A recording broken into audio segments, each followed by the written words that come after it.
Bonjour. Voici notre nouvelle histoire de la Bible, une histoire vraie. Il y a toujours beaucoup de gens autour de Jésus qui veulent l'écouter. Il y a ceux qui ont un cœur vrai, qui veulent vraiment connaître les merveilles de Dieu. Il y a ceux qui sont curieux et qui veulent voir du spectacle, comment Jésus fait ses miracles. Et il y a les ennemis qui cherchent des problèmes à Jésus et qui essayent de le faire tomber dans des pièges en lui posant des questions difficiles. Mais, tu l'as vu souvent dans nos autres histoires, Jésus sait bien ce qu'il y a dans les cœurs, et il n'est pas surpris. Même quand on lui pose une question pour l'embêter, il répond de manière à nous faire mieux connaître Dieu et son royaume. Aujourd'hui, justement, dans notre histoire, la question piège est « Qui est mon prochain ?» Car la Bible dit « Tu aimeras ton prochain comme toi-même ». Jésus sait bien que cet homme lui veut du mal, mais il ne se fâche pas. Il va lui répondre avec douceur et sagesse en racontant une histoire pour que nous comprenions bien. C'est l'histoire du bon Samaritain.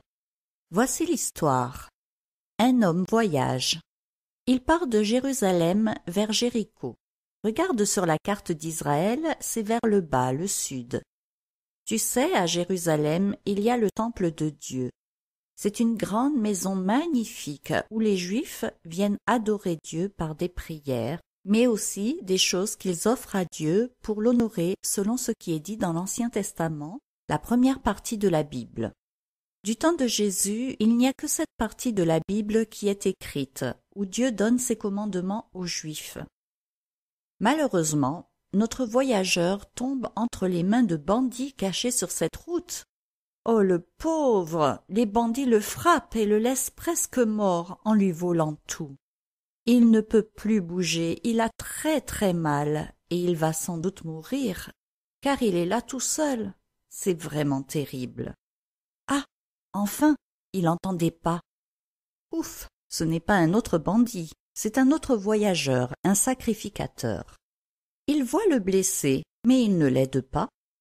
Pourtant, un sacrificateur, c'est un homme qui s'occupe justement des offrandes que les gens font dans le temple. Il sait très bien que Dieu veut qu'on secoue ceux qui en ont besoin. Car l'Ancien Testament dit même qu'il faut aider un âne s'il tombe dans un trou. Mais ce sacrificateur continue son chemin. Voilà qu'un autre homme passe par là. Cette fois-ci, c'est un lévite qui lui aussi voit le blessé, mais ne fait absolument rien pour lui et continue son chemin. Alors là, c'est choquant. Un lévite est quelqu'un que Dieu a choisi pour travailler dans son temple, et aussi il doit enseigner la Bible aux Juifs et aider les sacrificateurs. Donc, lui aussi connaît bien la Bible depuis tout petit enfant. On dirait que ces gens ont des choses plus importantes à faire que d'aider un mourant. Le pauvre blessé va de plus en plus mal. Dans cette région, il fait très chaud, il y a beaucoup de poussière et des animaux sauvages qui peuvent venir l'attaquer. Je pense qu'il doit avoir très peur.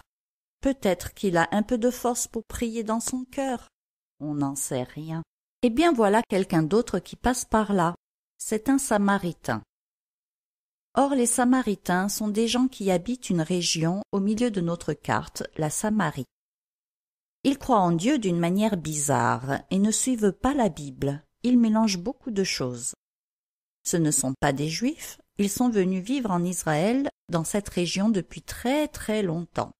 Les Juifs les détestent au point qu'ils ne veulent même pas passer par la Samarie quand ils voyagent. Ils font un grand détour pour ne pas rencontrer de Samaritains ni leur parler. Les Juifs sont fiers d'avoir la Bible et d'avoir été choisis par Dieu et ils méprisent les Samaritains. Alors, si ceux qui connaissent la Bible, comme ce sacrificateur et ce lévite, n'ont pas secouru le mourant, il n'y a pas vraiment d'espoir avec un Samaritain. À ce moment de l'histoire, je suis sûre que tout le monde écoute attentivement Jésus. Ils veulent la suite. Et toi? Mais non, tout ce qu'on peut imaginer est faux. Ce Samaritain voit le blessé et est profondément triste de le voir dans cet état. Au contraire, il s'approche et essaie de le soigner avec ce qu'il a. il verse du vin pour nettoyer ses blessures et de l'huile pour les calmer, et fait des pansements avec ce qu'il peut. Ensuite, il le porte pour le mettre sur son âne, l'amène à un autel et prend soin de lui toute la journée. Mais il doit continuer son voyage et repart le lendemain. Pourtant, il n'abandonne pas son blessé. Il donne un gros paquet d'argent à celui qui s'occupe de l'autel et lui dit « Prends soin de lui, achète tout ce qu'il lui faut, et si tu utilises plus d'argent, je te le rendrai, car je vais revenir dès que je peux. » Voilà, l'histoire de Jésus s'arrête là, et nous pouvons tous réfléchir à une suite.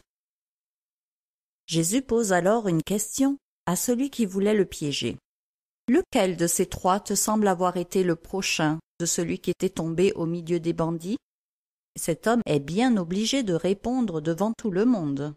« Eh bien, c'est celui qui a eu pitié du blessé. » Et Jésus lui dit « Va, et toi, fais de même. » Maintenant, toi et moi, nous savons qui est notre prochain et comment il faut l'aimer. C'est celui qui a besoin de nous, et il faut lui faire ce qu'on voudrait qu'on nous fasse à nous aussi, le meilleur. Voilà l'amour de Dieu. Si on connaît bien des histoires de la Bible, mais qu'on n'agit pas avec amour comme elle nous l'enseigne, ça ne sert à rien. C'est triste et on ne plaît pas à Dieu qui voit tout. Jésus nous montre aussi qu'il ne faut pas rendre le mal, mais Dieu nous donne la sagesse et la douceur pour savoir comment répondre, comment faire devant un piège. Faisons-lui confiance. Prions. Seigneur Jésus, aide-nous. Nous écoutons ta parole dans la Bible. Montre-nous comment réagir devant des pièges et aussi comment aimer notre prochain. Donne-nous de la sagesse, de la douceur et bénis-nous. Amen. Chantons des cantiques, des chants pour Dieu. Dieu résiste aux orgueilleux, mais il fait grâce aux humbles. Il pardonne celui qui croit que son cœur est mauvais, qu'il a besoin de paix. Jésus, seul chemin, Jésus la vérité, Jésus est la vie pour aller au Père. Jésus, seul chemin, Jésus la vérité, Jésus est la vie pour entrer au ciel.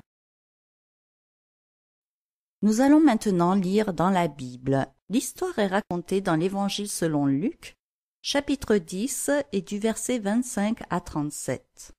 Un docteur de la loi se leva et dit à Jésus pour l'éprouver, « Maître, que dois-je faire pour hériter la vie éternelle ?» Jésus lui dit, « Qu'est-il écrit dans la loi? Qui lis-tu » Il répondit, « Tu aimeras le Seigneur ton Dieu de tout ton cœur, de toute ton âme, de toute ta force et de toute ta pensée.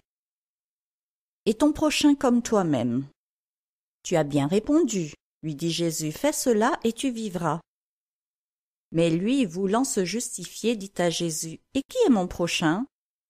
Jésus reprit la parole et dit, « Un homme descendait de Jérusalem à Jéricho. Il tomba au milieu des brigands qui le dépouillèrent, le chargèrent de coups et s'en allèrent, le laissant à demi-mort. Un sacrificateur, qui par hasard descendait par le même chemin, ayant vu cet homme, passa outre. Un lévite, qui arriva aussi dans ce lieu, l'ayant vu, passa outre. Mais un Samaritain, qui voyageait, étant venu là, fut ému de compassion lorsqu'il le vit. Il s'approcha et banda ses plaies en y versant de l'huile et du vin. Puis il le mit sur sa propre monture, le conduisit à une hôtellerie et prit soin de lui. Le lendemain, il tira 2 deniers, les donna à l'hôte et dit « Aie soin de lui, et ce que tu dépenseras de plus, je te le rendrai à mon retour. » Lequel de ces 3 te semble avoir été le prochain de celui qui était tombé au milieu des brigands? C'est celui qui a exercé la miséricorde envers lui, répondit le docteur de la loi. Et Jésus lui dit, va, et toi fais de même. Voilà, notre histoire est finie pour aujourd'hui, à bientôt.